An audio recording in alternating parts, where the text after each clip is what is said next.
라디오 방송 오늘이 보내드린 아주 특별한 방송 오다방입니다. 오다방. 저는 오다방을 진행하는 오창익입니다. 뭐 진행은 무슨 진행은 다방 마담이지. 네, 마담 아니고 무스유. 네. 그렇구나. 마담 분위기 나긴 나네. 몸무게 뭐 이런 걸로 봐서 최종을 봤을 때. 그 들으신 바와 같은 삼류 방송은 아니고요. 네. 격조 있는 방송, 콘텐츠가 있는 방송, 또 시원한 방송. 격조보다도 무게 있는 방송은 될 것 같습니다. 다방 마담을 보나 오늘 본 손님을 보나. 라고 말씀하신 분은 가장 뜨거운 쟁점을 만드는 한국 현대사 연구자 한홍구 교수십니다. 성공회대. 자칭 무게 있는 역사학자 한홍구입니다. 네. 그리고 말씀을 거들어 주신 분은 움직이는 백과사전, 여러 가지 문제 연구소장 등 다양한 닉네임을 갖고 계신 서혜성 작가십니다. 네, 안녕하십니까 서혜성입니다. 오늘 그런데 우리 세 사람이 모였는데 방송을 하려고 특집 방송을 하려고 모였는데 결국 그러니까 이게 딱 내가 오늘 느낌이 결국 패밀리 모여서 뭘 하는구나 하는 생각을 지울 수가 없어요. 네. 아니 패밀리가 중요하죠. 그런가요? 우리나라 대통령도 패밀리로 하시는데요. 예. 근데 그분이 후손이 없는 걸만 다행이에요. 그죠? 동생이 있지 않습니까? 굉장히 위험한 발언을 하시네요. 내가 그 비슷한 발언도 안 했다가 예. 다행이란 말도 안 했다가 그런데 아니 저기 못다한 얘기 있죠 한국 교수. 뭐 어떤 거요? 그 얘기했다가 옛날 강연한 것 때문에 무슨 일이 있었죠. 1년 전에 강연한 거를 어떻게 찾아내 갖고 혼자 가서 그런 거예요. 늘 나랑 같이 다니다가 혼자 가게 돼서 그런 거예요. 물가에 내놓은 어린애 지금으로 근데 그나저나 오창희 선생님 얘기 오다방이 뭐예요? 이거 뭐 소개를 해드려야 될 거 아니에요. 네, 오라는 게 뭐 아니 물론 저도 오갑니다만 느낌표죠. OHO 좀 같이 느껴보자는 취지에서 우리 서혜성 작가께서 좋은 이름을 정해주셨습니다. 다방은 뭐냐면 카페인데 굳이 다방이라고 하면 지금 뭐 카페에서 책도 읽고 그렇지만요. 다방은 좀 수다도 떨고 그 다음에 맺혔던 것도 좀 풀어내고 그 다음에 거래도 성사시키고 보고 싶은 사람을 만나기도 하는 이런 공간이 다방이잖아요. 이야기도 있고 만남도 있는. 그리고 거기 가면 다 사장님 돼요. 그렇죠. 손님은 다 사장님입니다. 오신 여자분은 다 사모님. 네. 대접도 받고. 그래서 저희가 청취자들을 대접해드리겠다. 그리고 다방에서 이야기를 나누는 것처럼 정말 바로 옆에서 저희들의 목소리를 들려드리겠다. 이런 차원에서 오 다방. 이게 주체가 어디에 내보내는데? 라디오 방송 오늘이라는 이름 없는 라디오 방송국, 팟캐스트 라디오 방송국이 있습니다. 한국 교수 출연료도 비싸졌는데 한국 교수 맨날 나오는 거예요? 지금 워낙 하고 계신 일들이 많고요. 또 조선일보를 비롯해서 대통령의 각별한 관심을 받고 계셔서 일정이 좀 어려우실 것 같은데요. 네, 가끔씩이라도 모시려고 합니다. 가끔 나오도록 하겠습니다. 한국 교수님 무슨 일이 있었던 거예요? 대체 한홍구에게 무슨 일이 있었나? 왜 우리 어렸을 때 저 많이 부르던 동요 있잖아요. 네. 텔레비전에 내가 나왔으면 정말 좋겠네. 너 진짜로 내 이름을 건 프로그램까지 나왔어요. TV조선에서 7분짜리. 근데 그 제목이 뭡니까? 프로그램 제목이? 지금 정확히는 생각이 안 나는데. 뭐 한홍구를 파헤친다 이런 겁니까? 뭐 그건 아니고 금수저 좌파 한홍구의 정신세계. 그 비슷한 거였던 거. 정신세계를. 근데 금수저를 물고 나왔다. 그거 프로그램을 가져가지고 조선일보가 기사도 쓴 것 같은데. 금수저를 물고 나왔다. 이게 무슨 말이에요? 아니 여기 오창익 선생님. 아니 뭐 근데 그 오창익 선생님 그 금수저 이론에 대해 반박도 하고 그런 글을 썼던데 그렇게도 되는 거예요. 근데 두 분이서 한홍구가 무슨 일이 생기니까 오창익이 이렇게 일방적으로 그 신문에 글 쓰고 그래도 되는 거예요. 근데 아니 뭐 그 개인적인 문제는 아니고 그리고 전 금수저에 대해서 반박한 적은 없고요. 금수저 맞으신 거죠? 은수저인가? 금수저 쓰는 집은 없을 거예요. 은수저에다가 금메기 조금 들어가면 몰라도. 그러니까 한홍구 선생님이 흔히 하는 말로 집안이 좋으시다는 거죠. 조부, 뭐 외조부, 또 부친. 그래서 그걸 엮어서 대한민국 체제에서 이를테면 혜택도 받을 만큼 받은 사람인데 왜 이렇게 체제를 부정하는 정신 세계가 의심스러운 사람이 됐나 이런 걸 아마 강조하려고. 조금 억울한 게 나중에 누가 가르쳐줘요. 난 뭐 이제 그냥 몰랐죠. 근데 그 진행자 중에 한 사람이 이제 우리 집안 얘기 나오니까 와 그래서 뭐 어마어마의리의리한 뭐 정확한 표현은 생각 안 나지만 이렇게 감탄을 했는데 그 사람이 알고 보니까 박정희의 가까운 인척이더라고요. 그래서 뭐 집안에 뭐 은행장에 뭐 장관에 아버지가 장관하고 뭐 수두룩백백한 그런 집안인데 뭐 우리 자기들이 한 건 금수저가 아니고 열심히 산 사람은 금수저고. 그리고 그 칼럼은 사실 그 조선일보가 그런 일이 많은데 이렇게 마음에 안 드는 사람이 있으면 슬쩍 건드려보고 이런 것도 많이 했고요. 또 하나는 어떤 국면이 지금 이제 교과서 역사 교과서 국정화 국면인데 그런 국면이 생길 때마다 뭐랄까 반대할 만한 사람 뭐 이렇게 타겟이 될 만한 사람 찝어가지고 굉장히 노골적으로 괴롭히는 걸 반복해 왔어요. 굉장히 비인간적으로. 그리고 한홍구 선생도 이제 연식이 좀 돼가지고 내일 모레 환갑인데. 수염을 그래서 기른 건가요? 아니, 그러니까 지금 무슨 아버지 할아버지 문제 가지고 지적질 당할 상황은 아니잖아요. 사실은 저도 저희 아버지하고 물론 저희 아버지한테 영향도 많이 받았겠지만 제가 하는 활동하고 아버지하고 무슨 상관입니까? 돌아가신 분인데. 네, 그러니까 이렇게 정리하면 좋을 것 같습니다. 오늘 제목이 나왔네요. 한홍구와 교과서. 네. 그러니까 한홍구 교수가 한 일이 사실 터진 것 자체가 교과서 전국과 교묘하게 맞아떨어졌단 말이죠. 사실은. 소식에도 그렇죠. 그러니까 정확하게 한 번도 어디가 정확하게 이런 얘기 자세히 하신 적 없으시죠? 뭐 그러니까 강연 다니면서 뭐 살짝 최초의 강연이 최초 강연은 어디서 어떤 내용을 하신 거예요? 강연은 그 세월호 사건이 난 다음에 제가 그 세월호 사건의 어떤 역사적인 뿌리, 뭐 관피아라든가 그다음에 또 이걸 공안 세력들이 덮으려고 하는 거라든가 이런 것도 가만히 있어라.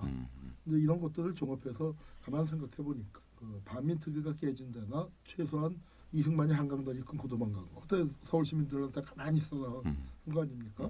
거기까지는 거슬러 올라가야 한국 사회에서 이 관피아들 이게 공안 마피아들 중심으로 형성돼요. 이런 얘기들을 하게 되면서 그 비슷한 강연들을 쭉 만들어서 하고 다녔습니다. 그때 몇 번이나 하셨어요? 몇 번 했는지 모르겠어요. 한 100번도 다 있을 겁니다. 나도 그런 얘기 똑같이 해도 나는 문제가 안 되는 거. 내가 역시 말을 조심해서 잘하는 것 같아요. 그것도 있고 역사학자가 아니었으니까요. 그러니까 역사학자가 저런 인식을 가진다. 그러니까 자, 잠깐만. 그러니까 조선일보가 아무나 쓰진 않아요. 네, 하여튼 조선일보가 안목이 있다. 하여튼 그래가지고요. 그러니까 그때 그거를 어디가 중계 방송한 거예요. 어느 단체에서 하는 걸. 그래서 그 세월호 농성할 때 길거리 강연을 해달라고 그 길거리 강연을 했는데 그 길거리 강연에 그 길바닥에 나오지 못하는 사람들 그때 이제 주체가 문화 다양성 포럼이라는 전문 문화인들 그 단체였는데 그런데 거기서 이제 그 인터넷 방송을 했군요. 말로 자기네들 말로는 창립이나 최초의 앵콜 강연이라고 하면서 그 정동의 프란치스코에서 그 강연을 했고 그걸 팩트 TV인가가 그 중계를 한 모양이에요. 뭐 이제 그래서 그날 거기서 그 강연에서 한 얘기죠. 뭐 저도 그게 인터넷에 떠도는지는 잘 몰랐었는데 그거 한 게 제가 처음 이제 이런 강연을 만들어서 다닌 거는 2014년 5월부터 4월 16일 날 세월호. 그래서 이제 5월 한 중하순쯤부터 이런 내용의 강연을 하기 시작을 했고 그래서 거의 뭐 2014년도에는 웬만한 강연들 오면 다 세월호 얘기를 합시다 하고 이런 내용을 갖고 강연을 쭉 해왔고요. 그리고 그게 한 거는 그 2014년 11월이었고 그 유사한 강연을 뭐 제가 계속하고 다녔죠. 뭐 워딩에 조금씩 그 녹음 테이프 쓰는 거 아니니까 달라졌겠지만 보시면 아시겠지만 제가 사진 자료를 준비해서 PPT로 그걸 보면서 설명하기 때문에 뭐 크게 달라지진 않은 강연을 1년 넘게 해왔었습니다. 그러니까 이제 그 방송을 들으신 분들에게 설명이 필요해서 정리하면 이런 거죠. 그러니까 4.16 이후에 왜 4.16이 일어나는가 하는 연원을 밝히는 역사학자로서 여러 가지 근거들을 얘기하는 과정의 한 프로그램으로서 어느 시민단체가 요구한 데서 강연하게 되었다. 전문가 집단들에게. 그리고 그 집단들 대부분 다 아시는 분들 아니신가요? 상당 부분? 뭐 다는 아니었지만 저도 그날 그 청주으로 오신 분들 한 50여 분 오셨던 것 같은데 절반쯤은 뭐 오다 가다. 그러니까 그 사람들은 제가 이제 물어보는 것은 일반인은 아닌 거죠, 그러니까. 문화 전문가. 그렇죠. 저도 이제 일반인이어도 그건 제한된 공간. 제한된 공간이고 또 하나는 이제 직업도 사실은 문화인으로라고 일정 한정된 연배도 사실 좀 있는 분들 아니에요, 사실은요? 대학생이 한두 명 있었던 거. 예, 나머지는 다 30대에서부터 60대까지. 그런 상황에 강연을 하고 사실은 뭐 어느 인터넷 방송에 그걸 찍었는지 또 그것이 인터넷에 떠돌아다니는지 완전히 잊어버리고 살고 있었는데 강남의 어느 학교에서 이제 어떤 선생님께서 역사 교사겠죠? 아니요, 제가 이제 사건이 터진 다음에 이렇게 보니까 저도 저지만 그 선생님이 정말 그 곤경에 처하신 것 같아요. TV조선이랑 다 역사교사 모임이라고 했으니까 그래서 그 역사교사라고 했으니까 제가 뭐 당연히 저도 그 논조도 봐서 전교조 소속의 역사교사일 것이다 생각을 하고 그 제가 전교조 역사교사 모임에는 뭐 자주 가서 같이 전화를 걸어서 물어봤어요. 그랬더니 알아보겠습니다. 그 연락이 이제 곧바로 왔는데 그 선생님 전교조도 아니고 역사 선생님도 아니에요. 그 비전교조 그리고 비역사교사하고 교과는 뭐래요? 그리고 영어 선생님이에요. 영어 그러니까 이렇군요. 그 거기에서 그 고등학교에 뭐 저도 요새 고등학교 졸업한 지가 너무 오래돼서 잘 모르겠습니다만 그 담임 선생님 그 자율 시간이 있죠. 그래서 담임 선생 이제 그 요건데 종례를 좀 길게 하는 건지 뭐 잘 모르겠습니다만 그 시간에 보여줬던 거라고 그래요. 그리고 이제 그 선생님이 내 거 보여주고 난 다음에 또 그 조갑제 동영상도 그 보여주려고 그건 좀 기분 나쁘지 않으세요? 뭐 하여튼 뭐 그건 뭐 내가 담임 선생님이 담임 선생님 제장이니까 뭐 그리고 고등학생이면은 사실은 다 크지 않았습니다. 세상 뭐 이제 뭐 그런 선생님이 하실 이제 뭐 상관할 바 아닌데 그래서 이제 전화를 해봤더니 저 전교조도 아니고 영어 선생님, 역사 선생님도 아닙니다 했는데 마치 이게 그 고등학교 역사 교육이 이렇게 문제가 있다고 썼으니까 이거를 정말로 알고서 했으면은 이렇게 야비할 수가 없는 거고요. 모르고 이걸 역사 교육에다가 갖다 붙였으면은 그거 언론 아닌 거죠. 기본 사실 취재도 안 하고서. 다시 얘기를 정리하면 한원근 선생님하고 평소 알던 사람 아는 분은 아니었던 거죠, 그러니까. 저도 뭐 전화도 처음 인사했고 보지 못했어요. 아직도 본 적도 없고. 그 선생님한테 그래도 나는 대학 교수고 또 그 선생님은 교사니까 아무래도 교수가 조금 뭐 방어력이랄까 그런 게 있으니까 뭐 어려운 일 생기면 필요한 일 그 제가 도울 일 있으면 돕겠습니다. 뭐 이제 그렇게만 얘기하고. 그 교사분이 한원근 선생님 강의를 들은 적이 있나요? 그건 잘 모르겠어요. 뭐 그분도 어디 동영상에서 보셨는지 저도 뭐 그건 잘 모르겠어요. 그러니까 이제 제가 자꾸 물어보는 것은 평소에 무슨 영향을 주거나 혹은 뭐 알거나 지내는 사람이 아닌 아니죠. 그리고 흔히 말하는 강남의 중심 비강북이죠.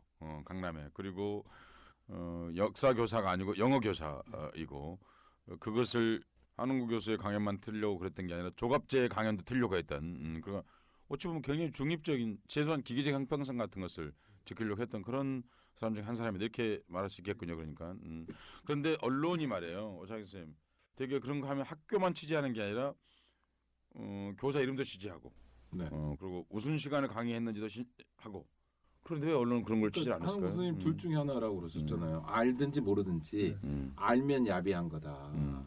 저는 당연히 안다고 생각합니다. 기자가 취재할 때 그게 ABCD 아닌가요? 제가 그 이번에 정말로 놀란 게 그 건과 관련해서 수백 건이 나갔잖아요.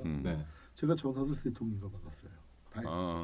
다해서 3통인가 4통 받았는데 기사 나가고 난 다음에 TV조선인가 TV조선 한번 조선일보 한번 왔는데 나 당신들하고 얘기하는데 그건 끊었고 중앙일보에서 한번 왔고 그거는 그냥 평소에 이제 가끔씩 전화하던 그냥 아는 기자들 있죠.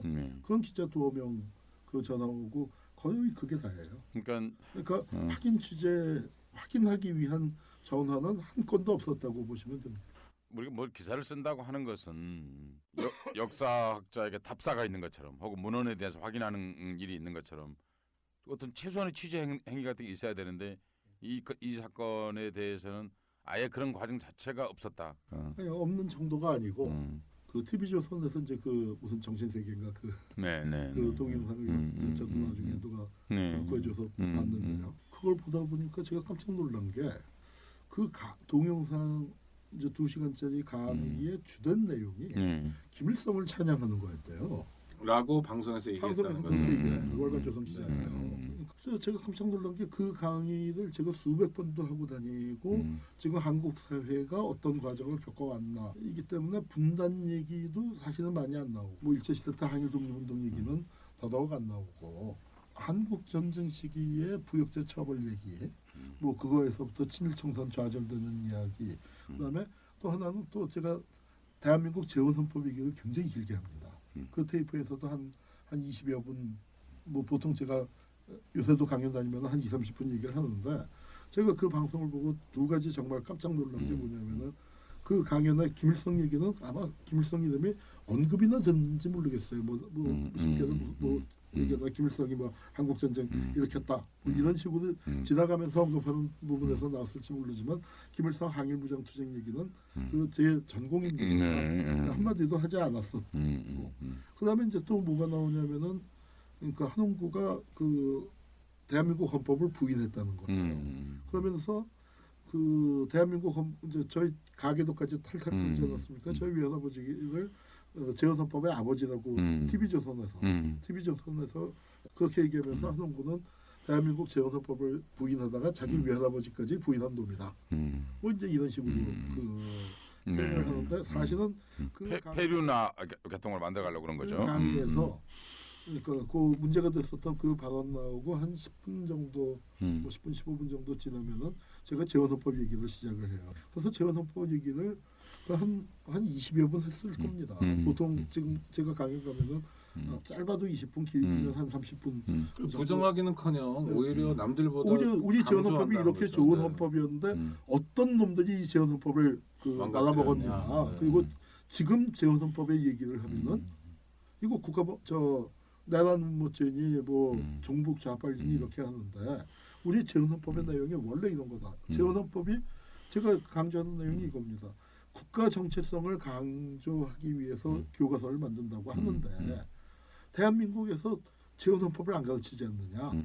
이게 무슨 얘기냐. 그리고 재헌헌법 내용 잠깐 한홍구 선생님 얘기하면 이겁니다. 그러니까 날조네요. 그러니까 사람들은 이제 한홍구 선생님이 강연한 동영상을 찾아보기보다는 주로 이제 종편에서 나오는 뭐 그런 것 재생산한 뉴스를 보고서 한홍구 교사 마치 그런 강연을 한 것처럼 그렇게 할 테인데 그 중에 핵심이 그날 했었던 강연 내용 중에 김일성은 사실상 언급한 적이 없다. 만약에라도 뭐 했으면 지나가다 한마디 했을 한마디 했을 수는 있을 한 적이 없다.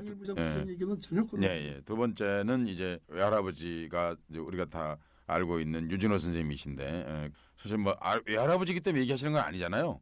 뭐 재헌헌법 내용이 워낙 중요하기 때문에 그렇죠. 그러니까 가족사 때문에 얘기하시는 건 아니죠. 유진호 선생님께서 기초하신 우리 대한민국 재헌헌법에 관한 얘기를 사실 제가 옆에서 들은 것만 해도 100번 이상 들었거든요, 사실은요. 그러니까 또 그러고 어찌 보면 나한테 무지 재미없는 내용이에요. 왜냐하면 똑같은 얘기 하거든요. 그러니까 그 말은 한홍 교사 틀릴 가능성이 없다는 얘기예요. 정말 동영상이 있으니까 그걸 보면 아무튼 그렇고 그런 내용을 얘기하셨다. 그런데 방송은 전혀 그렇게 나가지 않았다. 근데 청취자들이 또 궁금해하는 게 사실 있습니다. 한홍 교수가 김일성은 민족의 영웅이다. 이렇게 말했던 썰이 있습니다. 제가 기사를 쓴 게 2004년이에요. 11년 전. 네, 김일성의 10주기에 제가 그래도 명색이 김일성 연구가. 그걸 잠깐만요. 그 대목도 정확하게 여쭤보려고 그랬는데요. 박사 학위 논문 제목이 뭡니까? 상처받은 민족주의예요. 상처받은 민족주의고 김일성과 항일부장투쟁과 민생단 사건. 그렇죠. 저도 읽어봤는데 이제 아는 분은 아실 텐데 잘 모르는 사람들이 있을 수 있거든요. 민생단 사건에 대해서 설명할 수 있는 시간을 드리겠습니다. 민생단 사건 간단하게. 그러니까. 그래도 얘기하지 않으면은 또 이렇게 돼요. 그러면 그러니까 김일성에 대해 썼다는 거 아니야? 이렇게 되는 거예요. 그러니까 뭐 쉽게 얘기하면 학원 우리 80년대 학생운동 때도 있지 않습니까? 그러니까 정보기관에서 운동진영 내에 푸삭치를 잠입시키고 운동진영 우리 주변에 푸삭치가 있을지 모른다는 공포감에 빠지고 늘 그렇죠. 그래서 그 공포감이 좀 심하게 되다 보니까 푸삭치로 오인을 해서 이제 뭐 시민을 감금해서 부탁하기도 하고 서로 의심하고 그러다가 뭐 동료를 의심하고 뭐 일어나서는 안 될 일까지 벌어지기도 하고 뭐 그렇습니다. 이제 그런데 그게 1930년대 항일무장투쟁 과정에서도 아주 심하게 있었고 그래서 우리 독립운동가들이 그러니까 항일혁명 투쟁에 나선 분들 500명이 그 푸삭치로 몰려서 억울한 죽음을 당했습니다. 김일성도 그때 푸삭치로 몰려서 죽을 뻔했었고 근데 그 김일성이 그 논쟁을 종식시키는데 참 우연치 않지만 중요한 역할을 하게 됐고 그리고 그 이후에 선배급들이 다 죽었기 때문에 김일성이 만주의 항일무장 투쟁에서 아주 중심적인 위치로 올라서게 됐고 민생단으로 의심받았던 사람들 그 김일성이 과정에서 그 북한 김일성 말씀하시는 거죠? 예. 풀어주는 과정에서 어떤 뭐 이 어버이 수령님과 같은 그런 특수한 인간관계가 이제 형성되게 되는 것을 실증적으로 밝힌 논문이죠. 상처받은 민족주의라는 말을 쓰신 것은 김일성을 저는 그 당시에 어떤 그가 공산주의자이기도 하지만 김일성의 공산주의가 특별한 점이 나중에 김일성이 자기 말로 그랬어요. 1930년대 그때는 안 그랬지만 저희가 이제 권위가 생기고 뭐 도전받지 않는 위치가 되니까 우리는 공산주의자인 동시에 민족주의자다. 그런 얘기를 아예 이제 그 대놓고 1980년쯤에 오면은 하게 됐는데. 한웅 선생님이니까 그 논문을 서울대학에 제출한 게 아니라 미국에서 워싱턴 대학에서 워싱턴 대학이 우리가 알고 있기로는 한국학 내지는 한국 가장 중심적인 자료가 많이 있고 그래서 이제 그쪽에서 가장 많은 그 한국학 연구자를 배출한 곳이죠. 그러니까 거기서 논문을 제출하셨고 논문 제출할 때 뭐 이 논문이 잘못됐다 혹시 뭐 이런 지적을 받은 적 혹시 있으십니까? 우리 지금 돌아가셨지만 지금께서 너무너무 좋아하시고 그 이제 아버지하고 사이에 어떤 일도 알고 계시고 여러 번 오셨어요. 저 그 시애틀에 계실 때. 한웅구 교수님 아버님께서 아버지가 그 제 지도 교수가 팔레 선생인데 팔레 선생의 지도 교수가 와그너 교수인데 우리 아버지하고 또 아주 친한 친구예요. 그 와그너 선생님 책을 또 일조각에서 일조각이라는 이제 한웅구 교수의 아버님께서 냈던 출판사 이름입니다. 그런 인연이 있기 때문에. 참 일조각 이름도 누가 지어주신 거죠? 그 우리 할아버지가. 다 마찬가지 유진호 선생님께서 해주신 거. 때문에 그 잘 아시는데 그 선생님께서 아주 그냥 그 굉장히 좀 사실은 까다로운 선생님인데 팔레 선생님께서 까다로우신 분인데 잘하게 된 것 같습니다만 선생님이 이제 막판에 제가 논문 정리할 때 시간이 쫓겼거든요. 근데 이제 그랬더니 선생님께서 그 코멘트를 뭐 또 그다음에 제가 한국 사람이니까 아무래도 영어에 좀 어색한 표현이 많았을 거고 그거 고쳐주셨다가 그거를 저한테서 디스켓을 받아가서 직접 고쳐주셨어요. 첨삭 정도가 아니라. 그러니까 그럼 대필입니까? 조교 역할을 한 거는. 대필은 아니? 대필은 아니고. 오해하실까봐 말씀드리면 사실 이제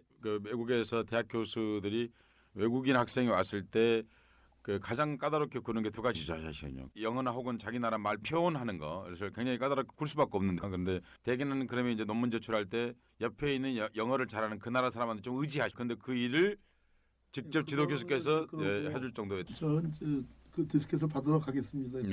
나 바쁜다. 오지 마라 하더니 직접 저희 집에다 갖다 주셨어요. 그러니까 그 정도라면 박사 학위 논문의 사실성이나 관점에 대해서는 완전히 동의하셨다 그런 말인 거죠. 제가 그걸 여쭤보고 싶었어요. 그러니까 그걸 논문으로 쓰신 것은 흔히 말하는 김일성 주의자는 그런 게 아닌 거네요. 그러니까요. 거기서 이제 그 선생님이 그러니까 두 가지 점을 높이 아주 좋아하셨던 게 왜 이북 사람들이 김일성을 그렇게 좋아하는지 그게 네 논문을 읽으니까 풀리더라. 이제 이해했다. 그다음에 그게 어떤 문제점을 갖고 있는지를 정확하게 지적을 했다. 그러니까 그냥 이제 오늘 마침 그 이제 오다 보니까 이일설이라고 공화국 원소가 그 사망했습니다. 항일 발치산 출신이고 김일성의 전령병이었고 뭐 그런데 이제 그 제가 그 소년 전령병 얘기를 길게 썼거든요. 이 사람들이 김일성과 어떤 관계였고 김정숙과 어떤 관계였고 그런가. 그리고 이 사람들이 이일설은 아니지만 이일설 또래의 그 소년 전령병들이 만경대 혁명하고 원정을 쭉 지낸 이게 갖고 있는 의미가 뭐냐. 이게 사실은 이러면 안 되는. 그러니까 김일성과 이 소년 발치산들이 맺어진 거는 우리 역사에서 가장 암울했던 시기에 가장 어려운 처지에 있던 사람들을 간에 굉장히 좀 그 감동적인 이야기가 사실은 있습니다. 그런데 문제는 뭐냐면 이 감동적인 얘기 특수 관계 속에서 맺어진 감동적인 국가 차원으로 일반화시키면은 이건 굉장한 문제가 발생할 수밖에 없다. 근데 그 얘기를 제가 지적을 했거든요. 반공 논문이네요. 반김일성. 아니 그러니까 뭐냐면은 제가 그러나 이런 얘기예요. 뭐 3대 세습이다 뭐다 이제 그 개인 숭배다 하는 게 참 가슴 아픈 일인데 그리고 뭐 제가 그걸 당연히 그 저 같은 환경에서 저는 사람이 그걸 숭배하고 찬양할 리가 없지 않습니까? 근데 원래 제가 막 솔직히 그런데 문제는 뭐냐면은 이게 어떤 역사적인 환경에서 이것이 만들어졌는가에 대한 이해 없이 지금 마치 무슨 뭐 딸랑이들이 뭐 가서 박정희를 반신 반인 반수 반신, 수는 아니에요. 반수라는 게 또 그러니까 문제가 되는 거야. 그러니까, 반인 반신 그렇게 떠받드는 거하고는 이건 사실은 차원이 다른 다르다. 굉장히 가슴 아픈 얘기거든요. 그 밑바닥에 쌓여 있는 거다. 네.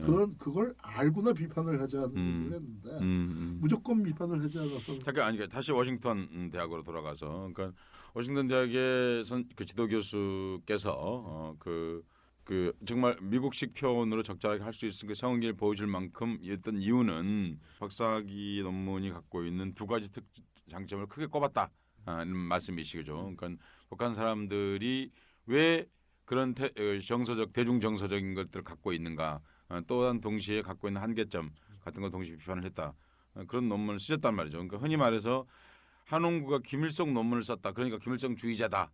하고 말하는 것하고는 영 다른 얘기다. 그런 말씀을 지금 하신 거죠. 그러니까 그러고 나서 지금 제가 이제 그 무슨 얘기가 이게 나온 거냐. 한겨레 21에 썼던 김일성은 민족 영웅이다라는 그 얘기가 잠깐만요.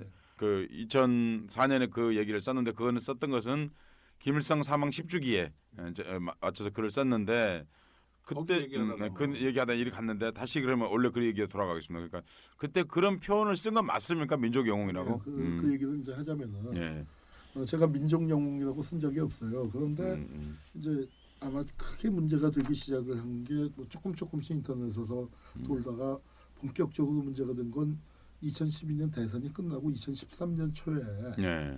그러니까 아마도 제 짐작에는 십자군 알바단이나 뭐 그 알바단이 정식 해체하기 전에 대선은 끝나고 정식 해체하기 전에 좀 시간이 남는 동안에 뭐 이회수다, 뭐 조국이다, 한홍구다, 뭐 좀 대선 때 열심히 뛰었던 사람들을 집중적으로 돌아가면서 이제 그 공격을 한 적이 있었습니다.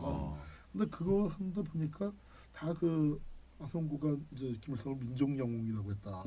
그래서 야 이거 봐라 이제 이거는 내가 소송을 걸어야겠다 하고 자료를 열심히 모으다가 좀 이상해졌어요. 우리게도 암만 그래도 좀 찾아본 놈도 있을 텐데 왜 이게 이렇게 많이 나올? 그 찾아보니까 아 이게 한겨레 21이 교정을 하다가 편집을 하다 실수를 한 게 그 중간에 소제목을 뽑지 않습니까? 본문에는 제가 쓴 대로 민중영웅이라고 했는데 그 제목에다가 민족영웅이라고 써놨어요. 그래서 아 이게 안 되겠구나.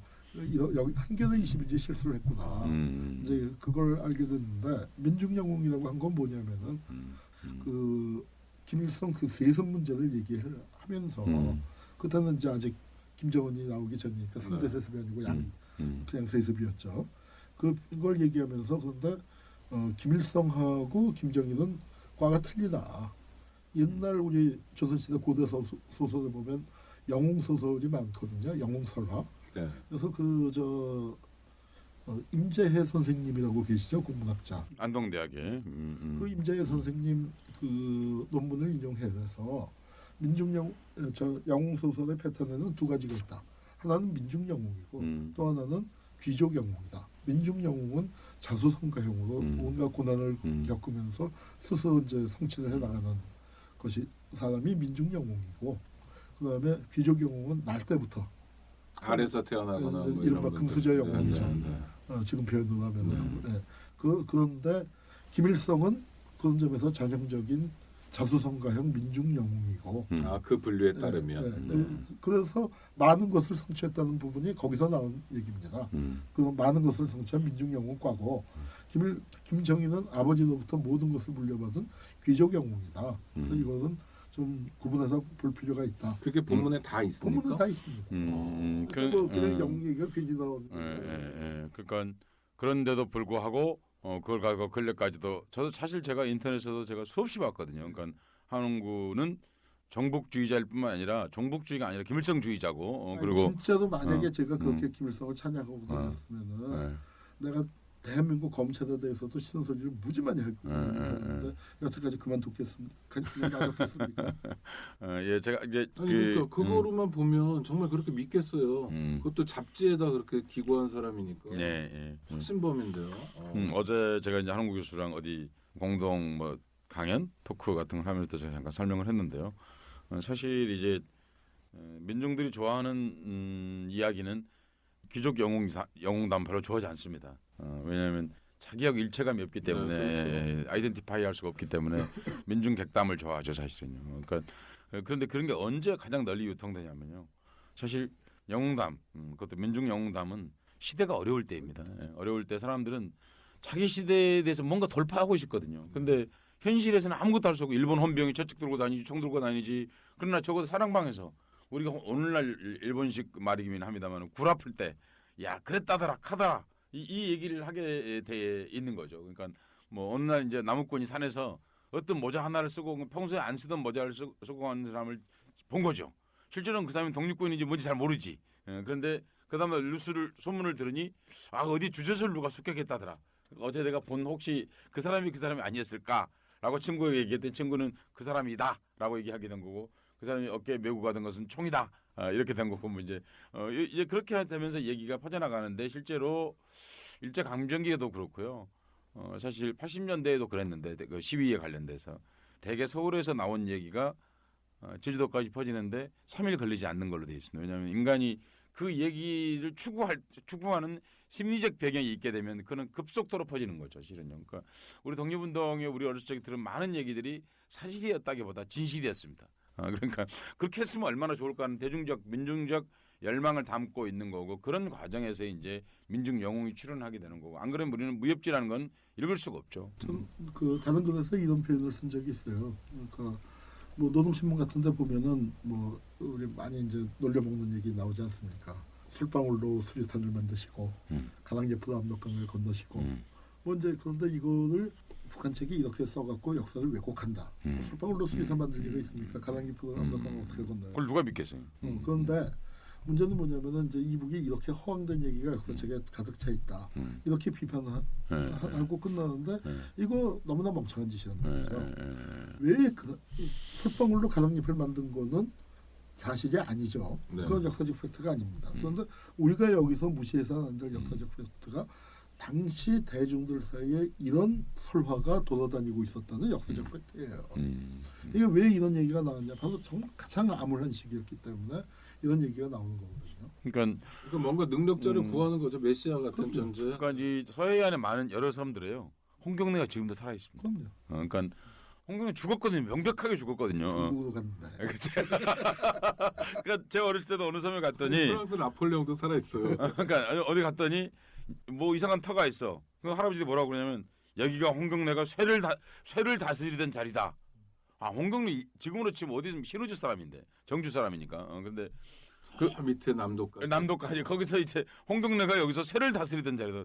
그래서 홍경래 어디 책에 들어본 것 같은데 내가. 그러니까 중학생이었으니까 제가. 그러니까 홍경래 그 난 일으킨 그 사람 아닌가? 그래서 할아버지한테 홍경래가 누구예요? 그랬더니 그런 사람이 있어. 니들은 몰라. 그러니까 이분은 역사는 잘 모르지만 홍경래의 그 객담, 그리고 뭔가 민중 영웅. 그러니까 실제 역사에서 홍경래가 아니라 그 사람이 죽어버린 것에 대한 좌절감이 그 섬 곳곳에 남아 있는데 그걸 제가 한 10여 년 전에 확인한 게 청청도에 있는 삽시도라는 섬에 갔는데도 여전히 홍경래가 살아 있더라고요. 그러니까 사람들이 지금도 그 얘기를 하는 거예요. 그러니까 뭔가 새로운 세상이 올 때 어떤 훌륭한 지도자가 나타나 가지고 뭘 했으면 좋겠다는 열망을 대중이 함께 가졌었는데 그 영웅이 죽어버린 거야 어느 날. 그러니까 그러면 그 이야기가 이런 형태로 전승되는 거죠. 그러니까 이게 북한의 체제를 변호해 주자는 게 아니라 저는 비판을 하던 대결을 무장투쟁 하던 시기를 제대로 알고 하자. 그들의 배경이다 이런 거죠. 일제 강점기 얘기는 북한하고 무관한 거 아니에요? 북한 체제 아직 때 누가 알았겠어요? 38선이 갈라질지. 그러면서 이제 한 얘기가 그 김일성 뭐 신화라는 게 엄청나게 부풀려진 거죠. 그런 거야 뭐 또 다 이제 사실은 이렇다는 얘기를 뭐 쓰기도 했지만 그리고 그 김일성 뭐 이제 부대가 뭐 우리가 생각하는 것보다 소규모였고 뭐 그런데 뭐 그런 얘기들을 갖다가 친일파들이 하는 건 안 맞지 않느냐.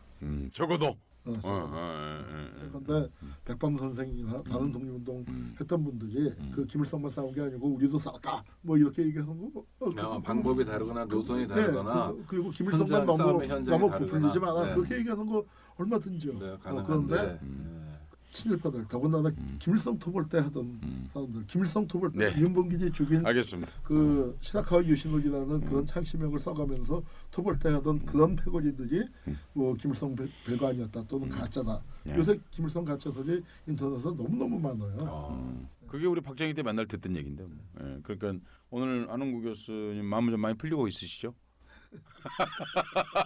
근데 이 방송이 어차피 이 방송을 중간에 우리 가끔 소개하고 그래야 되는 거 아니에요? 방송이면요? 라고 말씀하시는 서혜성 작가시고요. 예. 지금 그러니까 오다방. 네, 예. 오다방을 진행하고 있습니다. 예. 최근에 조선일보 등이 예. 역사 교과서의 국정화가 필요하다는 근거로 삼기 위해서 역사학자 한홍구 선생을 동원했고요. 타겟으로 삼아가지고 이제 타격을 입혔는데 그게 도대체 어떻게 된 일인지 살펴보고 있습니다. 살펴보고 있습니다. 김일성 근데, 뭐 영웅 그러니까 김일성 해명이 됐고요. 한홍구 선생님 집안이 헌법 3대 세습은 맞죠? 예? 헌법 3대 세. 그러니까 윤호 선생님께서 헌법에 대해서 초안을 만드셨고 또 그 헌법에 대한 해의를 쓰셨잖아요, 사실은요. 그러니까 헌법 해의라는 책을 썼는데 아버님께서 그 일조각 하셨던 그 한만년 선생님께서 첫 번째 내신 책이 일조각의 첫 책이 헌법 해의 맞죠? 그걸 첫 번째라고 해야 하나?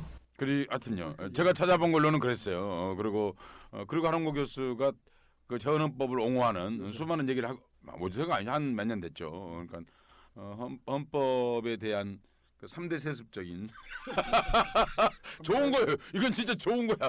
재헌헌법을 3대에 걸쳐 얘기하는 건 그러니까 좋은 거야. 지금 이제 이 얘기는 무슨 얘기냐면 우리말로 이건 좋은 거야 하는 거. 좋은 거였는데 이런 얘기가 있죠. 좋은 사람이라고 얘기할 때 법 없이도 살 사람인데 우리는 법 울고 먹으면서 산다 그 얘기를 하고 있는 거예요. 그 한홍구 교수가 왜 이렇게 재헌헌법을 얘기하는지를 여기 잠깐 얘기하는 게 좋겠어요. 왜냐하면 사람들이 헌법을 마치 위반한 것처럼 얘기하니까요. 그러니까 왜 그토록 재헌헌법에서 자꾸 얘기하시는지. 재헌헌법이 사실 임시정부의 헌법에 비하면은 우경화돼 있습니다.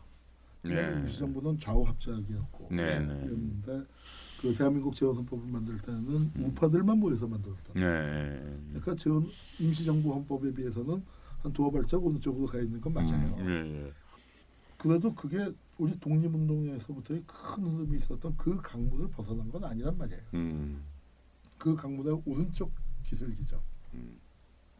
그런데 북한의 헌법은 그 인민민주주의 헌법이라고 하는 거, 그거는 그 강에서 이건 이제 소련 군정 밑에서 좌파들이 중심이 돼서 만들었으니까 임시정부 거를 기준으로 보면 훨씬 좌경화돼 있죠. 그러나 큰 강의 왼쪽 기슭이에요. 사실은. 그래서 그 강의 그 흐름에서 벗어나 있다고 생각하지 않습니다. 그런데 그 우리 지금 이제 그 헌법 많은 사람들이 얘기할 때 대한민국의 헌법적 가치를 부정한다라고 얘기하면서 대한민국은 자유민주주의, 자유민주적 기본 자유시장 질서, 경제, 자유시장 경제로 출발을 했다. 그리고 대한민국은 자유시장 경제로 출발했다. 그걸 이승만의 공적으로 제일 꼽잖아요. 근데 그게 정말 얼마나 역사적으로 말도 안 되는 거짓말입니까? 제가 요새 이렇게 얘기해요. 지금 이제 젊은이들이 대한민국을 그걸 막장으로 생각하잖아요. 불지옥반도. 그렇게 하는데 왜 막장 드라마를 쓰게 됐는가? 우리 전 국민이 사실은 욕하면서 뒤로는 다 보는 그 막장 드라마. 그 필수 요소가 뭡니까? 출생의 비밀. 대한민국의 출생의 비밀이 있는 거예요. 근데 제가 재헌헌법을 강조하는 이유는 재헌헌법 내용을 그 자세히 소개한 다음에 결론을 뭐라고 하면은 자 봐라 대한민국의 이런 나라를 만들려고 했었다. 그런데 지금 현재 이루어지고 있는 건 너무나 다르지 않느냐. 이건 무슨 얘기냐면 대한민국이 이 자본주의 시장 경제로 출발한 게 아니고 자본주의 시장 경제를 폐기했다는 표현이 분명히 나옵니다. 그 헌법회의라는 책에 자본주의 시장 경제의 체제를 그 폐기하고 그다음에 사회주의적 균등의 원리를 채택했다. 그런 그 표현이 나오는데 그 부분을 설명하면서 이게 무슨 뜻이냐. 그리고 그 뒤에 나오는 정치적 민주주의. 잠깐만 여기 볼까요? 정치적 민주주의와 사회적 경제적 민주주의를 조화시키는 데 있다라고 했는데 지금 뉴라이트들은 그 정치적 민주주의인 자유민주주의만 얘기하는데 우리 재헌헌법은 자유민주주의 하자고 한 거 맞는데 절대로 자유민주주의만 하자고 한 적이 없습니다. 그런데 거기다가 경제적 사회적 민주주의를 조화시키는 거 그게 바로 진보적 민주주의예요. 우리 재헌헌법의 DNA가 진보적 민주주의입니다. 그리고 임시정부의 보면 진보적 민주주의 표현이 엄청나게 많이 나와요. 임시정부가 개헌을 하면서도 진보적 민주주의를 더 잘하기 위해서 했다. 백범 선생이 미국에 보낸 성명서에도 임시정부가 출발부터 진보적 민주주의고 이제 독립되고 나면 세계에서 가장 진보적인 민주주의 통치를 시행할 것이다. 그런 약속들을 하신 게 문헌으로 아주 완벽하게 다 있거든요. 그러면은 우리 지금 현행 헌법에서 우리가 임시정부의 법통을 개정했던 얘기는 거죠. 전 헌법이 당연히 지금 헌법의 아버지죠. 그런데 작년에 통합진보당을 해산시키고 난 다음에 말이죠. 조선일보에서 제목을 뭐라고 뽑았냐면 헌법이 대한민국을 지켰다라고 했는데 그래서 제가 물어봅니다. 우리 헌법의 아버지가 재헌헌법이 진보적 민주주의가 할아버지가 진보적 민주주의인데 진보적 민주주의를 주장하는 표방하는 통합진보당을 해산시키고 헌법이 대한민국을 지켰더니 지금 이 헌법은 애미애비도 몰라보는 헌법이냐. 아니 저는 좀 반론도 하고 싶은데 재헌 헌법이 진보적 민주주의 맞는데 지금 헌법도요. 지금 헌법도 사실은 그냥 저 사람들이 생각하는 그런 거 아니죠. 아니거든요. 전혀 뭐 경제민주화 조항만 얘기하는데 126조 같은 경우에는 국유화 조항도 있어요. 국민경제상 긴자랑 긴박한 사유가 있으면 사형기업도 언제든지 국유화할 수 있는 조항도 우리 헌법에 가지고 있거든요. 이게 그게 재헌헌법에 나와 있습니다. 그렇죠. 재헌헌법부터 여태까지 어떻게든 안 빠지고 들어와 있는 건데 물론 이제 쓰임은 없을지 모르지만 정신 지향은 국민경제 지향하는 거잖아요. 재벌 대기업 경제가 아니라 애비애비만 몰라보는 게 지금도 몰라보는 거죠. 지금 헌법도 몰라보는. 저보다 훨씬 더 세게. 그런 센게 아니라. 사실 이제 그 얘기 하니까 뭐 한 가지만 덧붙여 말씀을 드리면 오늘 제가 뭐 태어나서 가장 말을 조금 하고 있는 날입니다. 그렇죠. 그런데 하자면 누가 이제 헌법재판소의 그 우리 한국 헌법의 성격이 어떤 것이냐 하고 이제 헌법 소원을 낸 적이 있어요. 그래서 정확한 연도는 기억나지 않는데 헌법재판소에서 이런 판결을 내린 적이 있습니다. 한국의 대한민국 헌법은 사회민주적인 경제 문제에서 사회민주적인 요소를 갖고 있는 헌법이다. 이렇게 유권 해석을 내렸어요. 이 현재 헌법재판소가요. 그러니까 조문에 그렇게 써 있어요. 써 있다는 거하고 헌법에 대한 유권 해석을 또 하는 문제 또 다른 문제니까. 예. 그래서 아마 지금 박근혜 정권에서 개헌을 꿈꾸고 있는 것 같아요. 그렇죠. 그러니까 한 교수에게 지금 몇 가지 얘기를 해봤습니다. 하나는 제일 먼저 왜 이런 문제가 촉발되었나 하는 문제였고, 그리고 과연 한원구 교수는 김일성 뭐 주의자인가 하고 내지는 뭐 김일성을 민족의 영웅이라고 했나 하는 그런 얘기. 그런데 기본적으로 그건 임재희 교수의 이론을 따라서 얘기했다 그런 말씀하신 거고, 그리고 세 번째 헌법 그토록 왜 3대에 걸쳐서 헌법에 대해서 계속 얘기하고 있나 하는 그런 여기까지 얘기를 해봤는데 이 방송이 무슨 방송이죠? 다방입니다. 네, 오창익 선생님께서 진행하고 있는 방송 회사 이름도 소개하셔야죠. 라디오 방송 오늘입니다. 네, 라디오 방송 오늘 제가 어째 갑자기 진행자가 된 것 같이. 우리 다 같이 진행하는 겁니다. 근데 오다방에 왔는데 커피가 떨어져도 커피를 안 주네요. 네. 커피 드리겠습니다. 그럼 커피 한 잔 드실까요? 안녕하세요. 장발장은행의 대표를 맡고 있는 홍세화입니다. 200만 원, 300만 원 벌금을 내지 못해 감옥에 갇히는 분이 매년 4만 명이 넘습니다. 장발장은행은 이분들에게 무이자 무담보로 대출을 해주고 있습니다. 장발장은행을 후원해 주시기 바랍니다.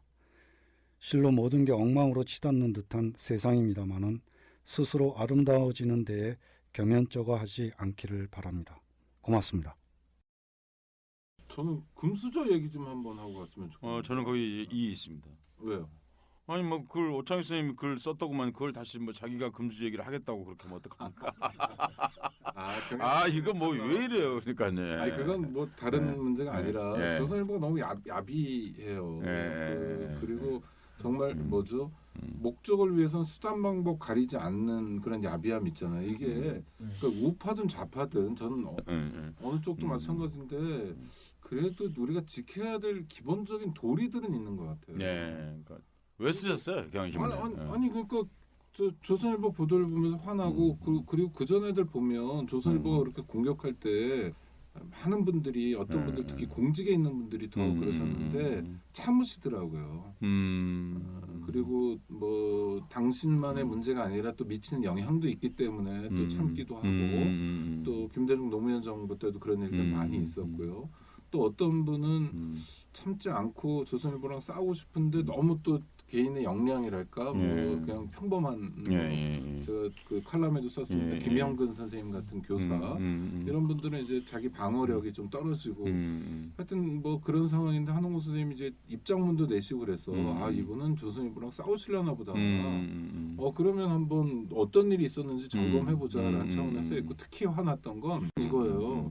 그 아버지가 일조각을 하신 한만현 선생인데 출판계 한 인사에게 들어보니까 이 사람이 하도 괴팍하고 금수저 물고 태어난 폐륜 좌파 같은 사람이어서 형제간에도 사이가 안 좋고 교분도 없고 보지도 않는다. 그래서 저 나름대로 이렇게 조사를 해봤어요. 그랬더니 서혜성 선생님도 관계 있는 얘기인데 한만현 선생 10주기죠. 10주기를 기념해서 한만현 선생의 자제분들 5분이던데 한홍구 선생님 포함해서 이분들이 한홍구 선생이 재직하는 대학에 기부를 하고 한만현 선생을 기억하는 책에 대한 강좌를 만들어 달라. 그날요. 제가 이제 그 강사를 처음 열은 사람인데 그렇죠. 그날 그 형제분이 다 오셨어. 사이가 안 좋은 형제들이 다 모여가지고 그러니까 그분도 없으면서 그 가장 그 저 상정하기 어려운 한홍구 교수가 근무하는 성공회대에 기부한 것만 봐도 그날 다 오셔가지고 한 말씀도 다 하시고. 저희 아버지께서 예. 제가 속을 많이 썩여드렸잖아요. 잠깐만 여기 속삭이는 거죠. 아니, 그래서, 맞아 얘기하시죠. 아니 그래서 진짜 야비하잖아요. 출판사 한 관계자는 아마 존재하지도 않는 사람일 텐데 그래서 이런 식으로 기본적인 그래도 도리랄까 뭔가 상도이 금도 이런 게 있어야 되는데 이런 것도 지키지 않는 것에 대해서 진짜 그냥 시민의 한 사람으로서 분노했어요. 네, 그래서 이제 글을 쓰셨다는 거군요. 그런데 거기에 글 쓰는데 내용에 보니까 어려울 때 왕십리의 인정사 근처에 와서 안정사에 이제 근처에 사셨다 그런 대목이 있잖아요. 제가요? 네. 저 그런 누가 썼어? 하여튼 썼는데 그 안정사라는 절이 참 우리에게 유서 깊은 절이라는 생각을 많이 했어요. 왜냐하면 이제 그렇게 어렵게 살 때도 그랬지만 사실은 그게 잘 모르는 청취자분들을 위해서도 그렇고 저를 위해서도 그런데 안정사하고 한홍구 선생하고 무슨 관계가 있습니까? 저희 사실 그 표현도 조금 썼지만 저희 할아버지의 주된 경력이 조선일보 최장수 편집국장이에요. 최장수는 아니었다. 일제시대 때는 최장수. 아마 두 번째일 거야. 하여튼 뭐 기록적으로 하셨는데 조선일보가 저를 패면서 보니까 조선일보 할아버지도 이제 금수저 좌파라고 해서 친할아버지 외할아버지를 다 동원을 했는데 친할아버지가 조선일보 편집국장이니까 참 야비한 게 그러니까 그 조선일보 사회는 우리 할아버지 얘기가 아주 크게 나와요. 그 박춘금이라는 친일파가 권총포 들고 와서 기사 취소에 압력했는데 그 까딱 않고 버텼다는 얘기를 자랑스럽게 써놓고 조선일보 편집국장이었다는 얘기를 쏙 빼놓고 동아일보 관련 썼습니다. 그래서 참 이 사람들 참 잔머리 한홍구 선생님 할아버님 성함이 어떻게 되시죠? 기자학자 한기학 선생 호가 월봉이시고 그런데 그분이 이렇게 뭐 자료를 찾아보면 베이징이나 상하이에서 독립운동을 초기하셨고 그리고 나서 이제 여차하여튼 뜻이 있어서 국내로 이제 복귀하셔가지고 그 신문사 언론계 주로 활동을 하셨고 그러셨던 분이신 거죠. 그러니까 그리고 우리가 흔히 알고 있는 이제 동아일보 그리고 조선일보 정책을 맡아서 일을 했는데 이번에 조선일보 공격에는 조선일보에서 조선일보 사에서 저도 읽은 적이 있었거든요. 그런데 거기에서 이번 얘기에서는 딱 조선일보 근무했다는 얘기는 딱 뺀. 그리고 할아버지께서 언제 돌아가셨죠?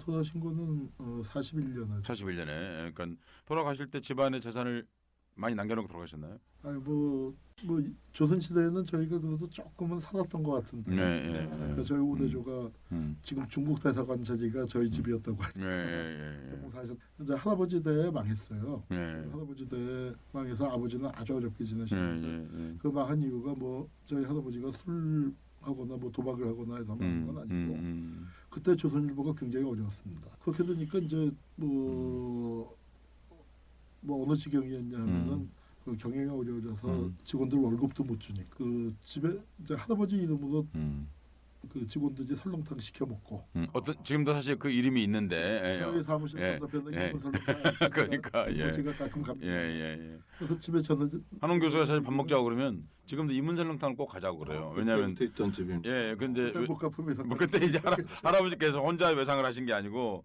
월급은 못 줘도 밥은 먹여야 된다. 그래서 조선일보 기자들이 이제 밥을 먹게 해준 거죠. 네. 그런데 이제 그것도 이제 한두 끼죠. 수백 끼를 먹게 되면 이제 비직에서 쌓이는 거잖아요. 그래서 그 임은설렁탕 이제 안주인께서 한기학 선생님 집에 가서 버럭 누우신 거예요. 밥값 내놔라. 아무리 니네 좋은 일 한다고 하지만 우리도 먹고 살아야 되지 않냐.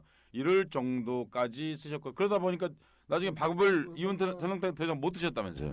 뭐 그러다가 이제 뭐 완전히 집안이 배가 망신한 셈이 됐고. 그러니까 아버님이 쓰신 기록에 보면은 아버님이 그때 이제 기자들이 더 이상 밥을 먹을 수 없게 되어서 집에서 밥을 했다는 얘기도 있어요. 그러니까 집에서 밥을 해가지고 저희 그러니까 아버지는 그때 뭐 8살 뭐 9살 보다 어린 나이 때 그냥 이제 신나서 왔다 갔다 따라다녔는데 그때 이제 잘 모르니까 뭐 어렸을 때니까 할아버지는 이제 그때 신경쇠약으로 쓰러지셔갖고 예. 그때 그 절 문간방에 뭐 거기 가서 요양 겸 그다음에 뭐 집 팔고 뭐 그렇게 해서 이제 그 거기 가서 계시다가 그러니까 지금 이제 잠깐만요. 예. 왕심 바로 이 자리 근처인데요. 이제 왕십리 이 안정사 그러면요.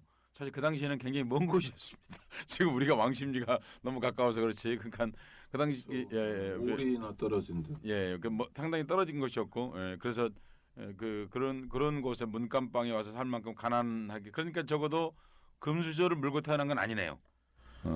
그 저희가 이제 아버지께서 자수성가에서 출판사를 하셨기 때문에 뭐 그러니까 가난한 집이라고 할 수 없고 하지만 넉넉한 편이었죠. 유복한 편이었는데 네. 뭐 그런 부잣집이라고 생각하지는 않았습니다. 그렇지만 문화적인 면에서 본다면 뭐 최고의 호사를 누렸.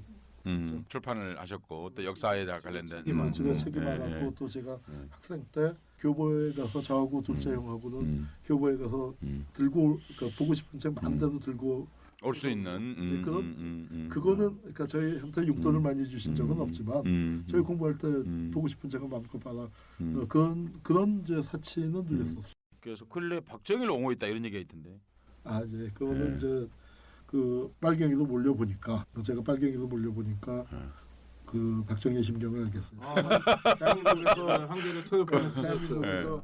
박정희 비판을 제일 많이 했던 사람이지만 그 이제 그 발단이 된 게 참 이제 이 조선일보 사태의 부작용으로 이게 뭐야 하고 찾아본 사람들은 아 박정희가 남자는 프락치였구나. 아하.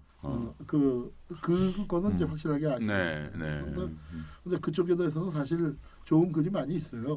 제가 꼭 안 써도 제가 더 살로 보탤 얘기가 없어서 그 얘기는 안 썼고 대신 그게 나중에 이제 그때 박정희가 죽을 뻔하다 살아난 다음에 63년 대통령 선거에 그게 다시 불거져 나왔지 않습니까? 윤보선. 한 축은 그 황태성 사건이고 또 다른 한 축은 그 남동 프락치 자신의 그 경력과 관련되었는데 그래서 그걸로 제가 이번에 우연히 그쪽 글을 좀 연구를 자료를 많이 보게 됐어요.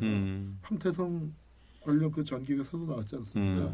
그 전기에 뭐 해제 비슷한 걸 써달라고 해서 들여다보다 보니까 이 40몇 자리 해제를 쓰다가 제가 500몇 자리 글을 하나 써갖고 그러면서 이제 그 박정희 관련 그때 사상 논쟁 관련 자료를 좀 집중적으로 들여다보고 보니까 박정희가 굉장히 그러니까 좀 박정희 입장에서는 실제 남노당 프락치였던 것도 많지만 자기가 뭐 사상적으로 그 공산주의에 경도됐었던 것도 아니고 잠깐 그렇게 했다가 이제 했는데 그걸 15년 지난 다음에 또 울거먹으니까 굉장히 욱했단 말이에요. 그리고 그걸 그 울거먹은 사람들이 이제 지금 학생들 뭐 이 청취자들 입장에서는 잘 이해가 안 가겠지만 그땐 박정희가 혁신이었습니다. 그리고 윤보선이가 수구보수였고 야당이 수구보수고 여당인 박정희가 혁신이었어요. 그래서 저게 혹시 공산주의자 아니냐 하는 의심을 사실 많이 받았어요. 원조보수 김종필에 대해서는 뭐 저 미국에서 훨씬 더 세게 의심을 이유락 수계도 나오죠. 뭐 그런 얘기는. 그래서 이제 그런 그 일들이 있었는데 그때 박정희가 이제 그 사실은 이 선거에서 이긴 게 15만 표 차이로 이겼거든요. 역대 대통령 선거에서 최소 표차인데 박정희가 호남에서만 윤보선으로 35만 표 차이로 이겼습니다. 그 이유가 뭐냐면 호남의 부역자다, 뭐 민간 약설 유가족이다. 그래서 빨갱이로 몰려서 서름받던 사람들이 다 박정희를 찍은 거예요. 그게 동질성을 느끼면서 호남 좌익표도 당선이 됐거든요. 이게 제 얘기가 아니고 김대중도 그렇게 얘기하고 그 당시에 중앙정보부장이었던 김형욱도 그렇게 분석을 했습니다. 그래서 이제 그런 그 참 지금 상상하기 어려운 그런 선거 결과를 미쳤는데 그때 박정희가 자기가 이제 빨갱이로 물렸을 때 그 심정을 신문 광고에다 쓴 적이 있어요. 근데 여태까지 그 관련 논문들에서 박정희 신문 기사들만 분석을 했지 이 광고를 분석한 적이 없었는데 비유가 참 재밌었어요. 우리 왜 새우구이 드시지 않습니까? 새우구이가 빨간색이잖아요. 근데 원래 새우는 수산시장에서 사보면은 회색이거나 까만색이란 말이에요. 박정희 이제 시꺼먼 새우, 무새우라고 했는데 시꺼먼 새우를 말이에요. 메카시즘이라는 후라이팬에다가 달달 볶아갖고 이렇게 새빨간 빨갱이를 만들어 놓잖아요. 대한민국의 근대화하려면은 메카시즘을 근절해야 한다고. 차제에 메카시즘과의 투쟁에 과감히 떨쳐 일어나서 불연히 투쟁합시다 하고 그런 비명을 지르는 얘기가 그걸 이제 따님만 모르는 아버지의 비명 그래서 이제 글을 썼습니다. 그런데 반응이 제가 이제 뭐 봤더니 굉장히 반응이 좋더라고요. 근데 그 중에 댓글을 제가 인용한 거예요. 한웅구 교수 드디어 박정희를 옹호하다. 아까 이제 그 글을 쓸 때 글을 써놓고 났더니 그러니까 이제 그 의절했다는 형이 메일도 보내고 또 이제 뭐 그 글 나가고 다음날 우리 가족들 모여서 저녁 그 평소에 이제 우리 그건 칭찬 안 하거든요. 우리 집안에 칭찬은 굉장히 인색한데 아주 잘 썼다고. 아주 잘 썼다고. 얘기하고 또 형이 의절했던 형이. 메일을 보내서 뭐라고 얘기했냐면 이제 야단을 쳤죠. 그 아무리 강연이라고 그래도 그렇지 뼈대 있는 집안의 자식이 자식으로서 그 노민한 표현을 쓰지 마라. 제가 야단을 맞았습니다. 그러면서 뭐라고 했냐면 앞으로는 품위 있게 두들겨 패라. 그 의절했던 형한테 두들겨 패라는 그런 얘기도 들었어요. 제가 뭐 개인적으로 한웅 교수가 가깝잖아요. 그래서 사실 부러울 정도로 형제들 동기간에 의가 좋은 형제들이죠. 특별히 좋다고 얘기하기는 어려운 뭐 사실 주관적일 수 있어요. 제가 보기에 나이든 형제들 사람 교분이 없는 상황은 아니다. 그러니까 그러나 뭐 그렇게 언론에서 얘기했듯이 의절했다 뭐 그런 건 아니고 그 아버지께서도 이제 제가 속을 많이 썩여 드렸기 때문에 그 이제 돌아가시기 직전 그 이제 마음이 안 좋으셨든지 그 특별히 유산에서 그 1억을 떼어 갖고 이거는 저 홍구 지금 하고 있는 저 평화방 몫이다. 그렇게 하셨어요. 그 결국 이제 그 은수저는 맞네. 은수저는 됩니다. 알겠습니다. 예, 평화방문을 하신 지는 대략 시간이 한 13년 4년 됐습니까? 그쯤 됐죠. 그러니까 알겠습니다. 그런데 근래에 사단이 일어난 거. 이 사단 일어나게 된 배경이 교과서이기도 하고. 교과서 얘기도 있지만 사실 이제 이런 과정이 우연이라고 저는 생각하지 않거든요. 뭐 한웅구 교수하고 오창익 선생, 등 다 같이 하고 있긴 합니다만은 몇 가지 일들을 사실은 이명박 정부 이후 그 전부터 됐습니다만은 이명박 정부 이후에 좀 두드러진 활동들을 쭉 벌려온 사람들 3명이 사실 여기 모여 있는 건데 근래에 저는 이 타격 지점이 사실은 교과서보다는 다른 데 있다 하는 생각이 좀 들거든요. 근래 주력하고 있는 일이 어떤 일이시죠? 저 반헌법 행위자 열전 편찬 사업을 시작했습니다. 그 시작을 한 날이요. 뭐 저희는 오래전에 날짜를 잡아서 이제 준비를 해왔습니다만 10월 12일이었는데 그날이 하필이면은 교과서 고시를 한 날이었고 그 TV조선에서 보도를 한 게 10월 13일 그 다음 날부터였습니다. 그러니까 그날 우리가 이제 사실 토크하면서 얘기했지 않습니까? 마치 반헌법 행위자 사전을 만드는 그것을 마치 아는 듯이 아니면 그 빨리 만들으라고 하는 것처럼 교과서 고시가 나가지 않습니까? 반헌법 행위자 성이 좀 소개해 주시죠. 그러니까 그게 결국은 교과서 얘기하는 거나 마찬가지라 생각이 드는 게 사실 이제 그 저쪽에서 이른바 외국 교과서 내지는 국정 교과서를 낸다고 했을 때 이쪽에서 진짜 교과서를 내는 거나 마찬가지. 좀 더 여러 권이어서 그렇지. 예. 헌법 행위자 열전에 대해서 소개를 좀 해주시면 될 것 같습니다. 뭐 이게 교과서 형태는 아니고요. 네네. 그 친일명사전이 나왔는데 친일명사전은 2009년에 나왔습니다. 해방되고 64년 지난 다음에 나오다 보니까 뭐 친일파들 다 죽은 다음에 나왔죠. 다 죽은 다음에 수업 대상자가 뭐 다 죽은 사람들이었는데 지금은 이게 현재 진행형 아닙니까? 대한민국 헌법이 지금도 질식돼 있죠. 그러니까 힐조선 그 얘기가 나오는 건데 저는 젊은이들에게 이 헌법을 돌려줘야 한다. 그런 생각을 오랫동안 해왔습니다. 지금 헌법의 문제가 좀 보수적이다 하더라도 그래도 헌법에 있는 거 최소한도의 헌법적 가치가 살아 숨쉬게 되면은 적어도 젊은이들이 힐조선이라는 말은 안 할 것이다. 그리고 역사를 공부한 사람으로서 우리 그 선배들이 목숨 걸고 그 찾으려고 했었던 나라가 젊은이들에 의해서 힐조선이라고 불리는 건 전 그거는 참 젊은이들한테만 탓할 수 없어서 그렇지 이 독립운동했던 분들께 뭐 이런 말 할 수 없이 죄송스러운 일이고요. 그래서 헌법을 돌려줘야겠는데 왜 헌법이 이렇게 됐느냐? 그거는 헌법에 타고 올라 앉아 있는 반헌법 세력이 있는데 그자들이 지금 뭘 하냐면 법을 지키라고 그래요. 그리고 우리한테 헌법적 가치를 파괴했다라고 하고 법치를 운운합니다. 근데 원래 법치라는 게 국민이 권력을 가진 사람들에게 법대로 하라고 하는 거지. 어떻게 법과 그 권력을 가진 자들이 국민들에게 그러니까 그게 가장 거꾸로 뒤집혀져 있는 게 그럼요. 법의 지배가 지배할 게 네. 대통령이 그럼요. 제일 먼저인데 그럼요. 그 국민들이 지배받는 것처럼 네. 그래서 이게 구태타죠 사실은. 그래서 그 일상적인. 부분을 명확히 하기 위해서 대한민국 헌법을 누가 어떻게 파괴해 왔는가에 계보도를 그리는 작업입니다.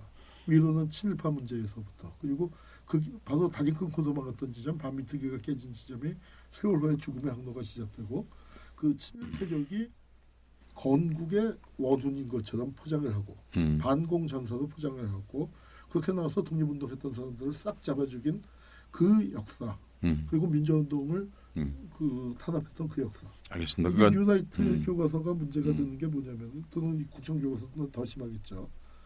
그 전에 박정희 때는요 유신태 국정교과서가 나왔어도 거기에 어디 친일파를 미화하는 게 있었습니까? 친일 얘기를 못하게 했을 뿐이지 그렇죠. 예, 친일파를 미화하진 않았는데 지금 유나이트나 새 국정교과서는 그걸 미화하겠다는 거니까 이건 사실은 유신 때도 생각도 못하는 그런 흉악한 교과서를 유신만큼의 염치도 없는 거네요. 박정희는요 그 그런 사람은 아니었죠. 일본 얘기 나왔잖아요. 그걸 누가 책을 써가서 갔더니 나를 아예 망신을 줘라 하고 그 책 쓴 사람을 호통을 쳐서 쫓아보냈었죠. 그러니까 최소한도 그거 비록 친일을 했을지언정 그게 그 부끄러운 정도의 건지는 알고 있었다. 그 정도의 양심은 있었던 사람입니다.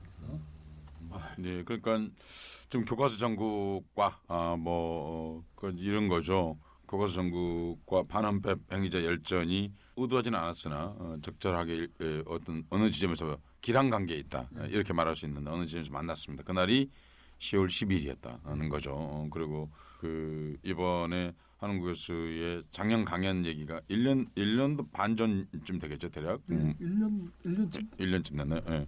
예. 불고 나온 게 우연이 아니었다라는 말을 해봤습니다. 1시간 넘게 제가 태어나서 가장 말을 조그만 그 해봤는데 그 지금 뭐 한웅 교수 문제가 워낙 이제 사회적으로 크게 불거졌기 때문에 한번 오늘 자세한 해명을 하고 내 자세한 설명을 한번 듣는 그런 시간이었습니다. 오창희 어떠셨어요? 네, 아주 잘 들었습니다. 저야말로 얌전히 듣기만 했습니다.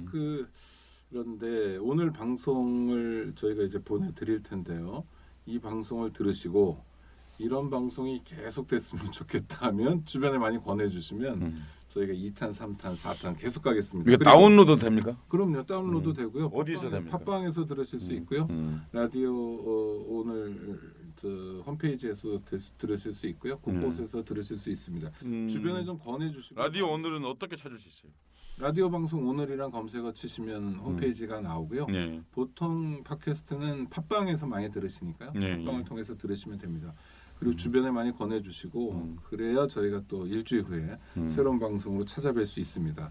그리고 제가 꼭 드리고 싶은 말씀이 하나 있는데요. 방금 서혜성 스님도 확인해 주셨듯이 한홍글은 역사학자를 타겟으로 해서 조선일보가 도발한 건 우연한 일이 아니었고 최근에 일련의 움직임인데 두 가지죠. 하나는 반헌법 열전 편찬 작업을 주도하고 있다는 점, 그리고 하필이면 역사학자였다는 점, 그동안의 실천 뭐 이런 것들이 이제 타겟이 되도록 했는데, 그렇다면 시민들에게는 이런 숙제가 있는 것 같아요. 반헌법 행위자 열전이 일부 역사학자들만 작업에 참여해서 하는 건 아니잖아요. 아니죠. 시민적 참여가 필요한 그럼요. 거죠. 네. 광고를 좀 해주십시오. 네. 네. 사전이 아니고 열전이냐, 이제 그런 말씀 하시는 분들이 많은데, 지금 김기춘, 황교안, 고영주 같은 세력이 현재 살아서 움직이고 있는데, 그 몇천 명 또는 만 명이 넘는 인원을 다뤄야 하는 사전을 만들 시간적인 여유가 없습니다. 그래서 그 중에서 대표 선수 300명을 골라서 하려고 하고요.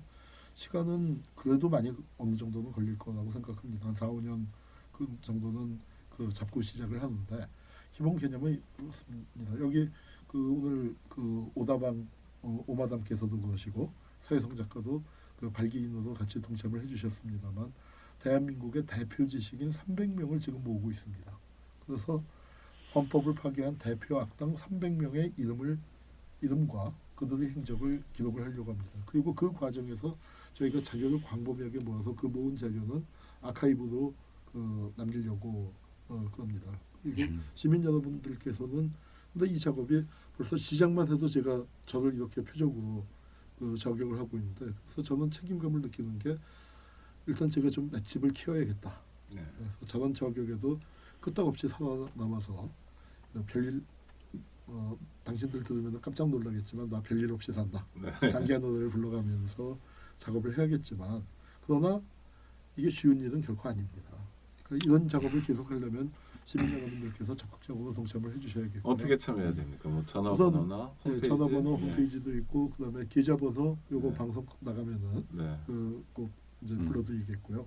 그 계좌번호도 입금을 해주시고 저희한테 연락을 주시고, 그다음에 그렇게 이제 경제적으로 후원해 주시는 것 이외에도 주변에 피해자들이 많이 있을 겁니다. 그 네. 피해자들로 하여금 자기에게 가해를 했던 사람들을 적극적으로 고발하고 발언하는 행동, 증거를 모으고, 또 피해자들이 굉장히 주눅들어 계시거든요. 그럼요. 그분들에게 힘을 보태주는 작업들, 그리고 당당하게 헌법이 우리 거야, 우리가 주권자고 우리가 대한민국의 주인이야, 그런 각오를 회복하는 작업들, 그런 작업이 같이 병행돼야겠죠. 이 방송 끝나자마자 바로 한홍구 선생님의 반헌법 열전 광고를 보내드리겠습니다.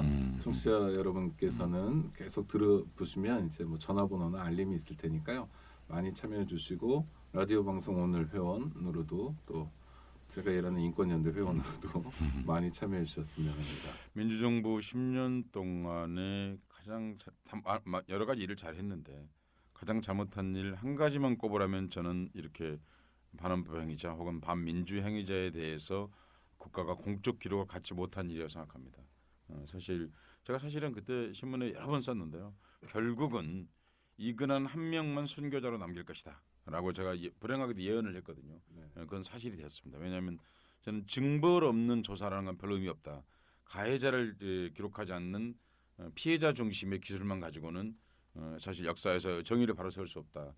왜냐하면 결국 가해자들은 그럼 다 쏙 빠져나가기 때문이죠. 마치 어떤 그물에서 어떤 물고기는 다 빠져나가는 그런 그물과 같은 것이다라고 얘기를 했는데요. 사실 김대중 정부가 출범했을 때 제가 기억하기로는 98년 3월이었다고 생각하는데, 그때 제가 국회에서 어떤 토론을 했을 때 이것이 가장 필요한 일이다. 민주정부 출범했다는 가장 뚜렷한 증거는 독재 행위자들을 징벌하는 일이다.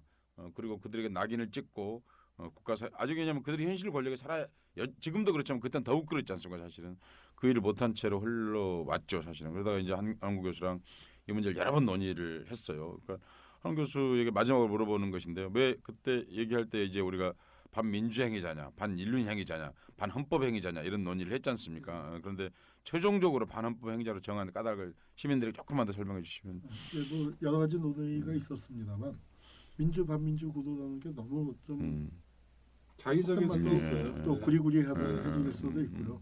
그리고 지금 저 21세기가 되고 난 다음에는 모든 것이 헌법적 가치를 들이대게 됐습니다. 심지어는 헌법을 가장 많이 파괴한 놈들도 지금은 자기들의 정당성을 헌법을 갖다가 인정하는 세상이 됐는데 제가 주변에서 이렇게 보니까 진보 진영에서 헌법 얘기를 하는 사람이 없어요. 특히 대중적인 공간에 가서 그 헌법 얘기가 나온다 하더라도 권력구조 얘기도만 자꾸 나와서 우리 역사를 헌법적 기준을 갖고 정리해보자. 그러면은 지금 대한민국 헌법을 이걸 그대로 방치해놨다가는 헌법이 저들의 손아귀에 넘어가게 될 것 같다 하는 것이고요. 그래서 그들의 지나온 역사, 자기들이 자랑스럽다고 하는 그 역사가 대한민국 헌정사의 기준에서 비춰볼 때 어떤 것이었는지를 명확하게 밝히는 작업. 그걸 주장을 했습니다. 그래서 그렇게 하는 과정에서 민주화운동 했었던 선후배 동료들 중에서는 반헌법이 좀 생소하다 그런 우려를 하시는 분들이 많았는데 막상 그 공개되고 나니까 그거 이름 잘 지었다. 네, 그런 얘기 많이 듣고. 네, 생소하다면 생소할수록 더 해야 되는 측면도 있는 것 같고요. 질문 하나만요. 그럼 지금 제6공화국 헌법 아닙니까? 예. 지금 헌법의 잣대로 유신 때나 3공화국 때를 단죄하는 겁니까? 아닙니다. 저희가 이런 표현을 집어넣었어요. 이제 하여튼 그런 얘기가 많이 나왔잖아요. 우리 과거사 정리 작업. 또는 뭐 재헌헌법을 기준으로 하는 거냐? 그래서 당시의 법령으로 기준으로 하게 됐습니다. 단시헌법. 네, 그래서 왜냐하면 고문하고 조작하고 하는 거는 유신 시대에도 불법이었거든요. 네. 유신 시대에도 중범죄였습니다. 민간인 학살 이승만 시절에도 중대 범죄예요. 그렇죠. 당연히. 네. 그리고 그거 박정희 같은 경우에 작당하여 반란을 일으킨 자는 군인으로서 그런 사람은 무기징역도 없는 사형이에요. 그 당시에 형벌을 적용해서 반헌법 행위자 기준을 정하려고 하는데 비판도 있습니다. 너무 많은 사람이 빠져나가지 않겠느냐. 그런데 그런 걸 감수하고라도 가해자들의 정말 중요한 가해자들을 기록하는 작업이 필요합니다. 아유, 청취자 여러분 긴 시간 함께해 주셔서 감사합니다.